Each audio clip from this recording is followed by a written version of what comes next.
ರೀ ಶಿವಕುಮಾರ್, ಈ ಕಾರ್ಮಿಕ ಹೆಣ್ಮಕ್ಳಿಗೆ ಹೆರಿಗೆಗೆ ದುಡ್ಡು ಕೊಟ್ವಿ ಸರಿ, ಆದ್ರೆ ಮಗು ಹುಟ್ಟಿದ ಮೇಲೆ ಅದು ಗಟ್ಮುಟ್ಟಾಗಿ ಇರ್ಬೇಕಲ್ವೇನ್ರಿ? ಹಾಲ್ಗೆ ಪೌಷ್ಟಿಕಾಹಾರಕ್ಕೆ ದುಡ್ಡು ಎಲ್ಲಿಂದ ತರ್ತಾರ ಪಾಪ ಅವರು? ಅಯ್ಯೋ ಸರ್, ಚಿಂತೆ ಬಿಡಿ. ಅದಕ್ಕೆ ನಮ್ಮ ಕಾರ್ಮಿಕ ಇಲಾಖೆ ತಾಯಿ ಮಗು ಸಹಾಯ ಹಸ್ತ ಯೋಜನೆ ಜಾರಿಗೆ ತಂದಿರೋದು. ಮಗು ಹುಟ್ಟಿದ ದಿನದಿಂದ ಪೂರ್ತಿ 3 ವರ್ಷದ ತನಕ ಮಗುವಿನ ಖರ್ಚಿಗೆ ಸರ್ಕಾರನೇ ದುಡ್ಡು ಕೊಡುತ್ತೆ. 3 ವರ್ಷನ ಭಾಳ ಒಳ್ಳೇದಾಯ್ತ್ರಿ ಶಿವಕುಮಾರ್. ಅಂದಂಗೆ ಅಪ್ಲೈ ಮಾಡೋದು ಹೆಂಗೆ ಇದನ್ನ?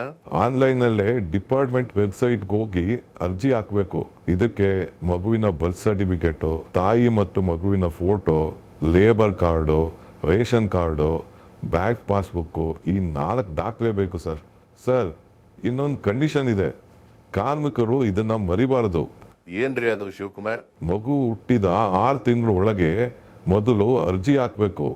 ಆಮೇಲೆ 2ನೇ ಮತ್ತು 3ನೇ ವರ್ಷ ದುಡ್ಡು ಬೇಕಂದ್ರೆ ಮಗು ಬದುಕಿದೆ ಅಂತ ಜೀವಿತ ಪ್ರಮಾಣ ಪತ್ರ ಕೊಟ್ಟು ರಿನ್ಯೂವಲ್ ಮಾಡಬೇಕು. ಹೌದ್ರಿ, ಮಗು ನಗ್ತಾ ಇದ್ರೆ ಕಾರ್ಮಿಕರು ಆರಾಮಿರ್ತಾರೆ, ನಮ್ ಗೌರ್ಮೆಂಟ್ಗೂ ಒಳ್ಳೆ ಹೆಸರು ಬರುತ್ತೆ ಅಲ್ವೇನ್ರಿ ಶಿವಕುಮಾರ್? ಹೌದು ಸರ್. ಸ್ಕಿಪ್ ಮಾಡಿದ್ರೆ ಹೋಯ್ತು ನೋಡಿ ನಮ್ಮ ಜಕ್ಕಣಕ ನ್ಯೂಸ್.